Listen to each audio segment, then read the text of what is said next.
The message lit up my phone like a demand letter from a tyrant.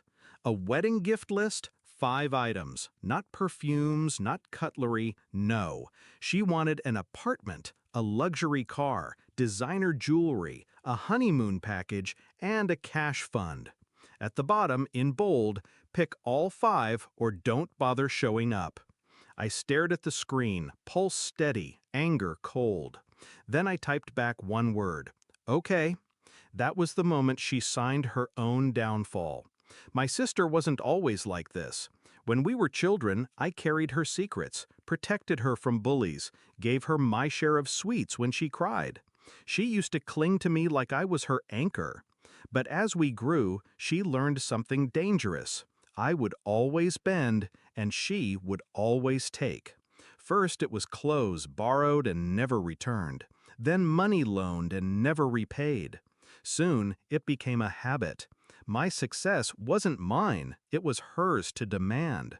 And I let her, for years, because she was my sister, because family, I thought, meant sacrifice. Until the wedding list arrived. That wasn't just greed, that was an execution order. I knew better than to confront her in rage. She thrived on drama. If I shouted, she'd cry. If I argued, she'd twist it. No, this needed precision. So I planned. Step 1, bait the trap. I agreed. Of course, I'll get them all, I texted. My compliance was the one thing she never questioned. Her response came fast, a string of heart emojis. Then, send me your account login again. I'll pick the exact models myself. I sent it, a fake one, preloaded with small amounts, enough to look real, enough to distract her. She dove in like a vulture. Step 2, cut the strings. That same night, I called the bank, revoked her authorized access, canceled the supplementary cards she'd been quietly using for months. I changed passwords, rerouted funds, sealed every door she thought was hers to open.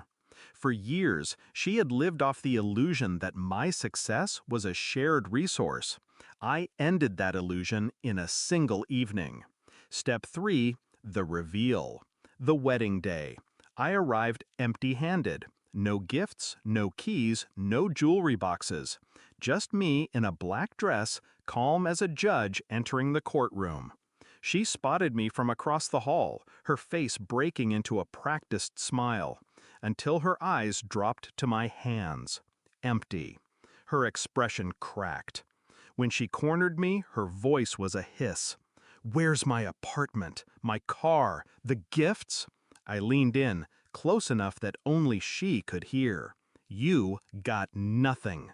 Just like me, for 30 years." Her face drained. I continued, slow, deliberate. I canceled the cards, closed the accounts. Every door you thought you could walk through, you'll find locked. You told me not to show up unless I gave you everything. Consider this my farewell. Her mouth opened, but no sound came. The queen stripped of her crown in her own castle. The whisper started. Guests noticed her panic. The groom glanced over, concerned. She tried to compose herself, but it was too late. The cracks spread. She excused herself, but I stayed.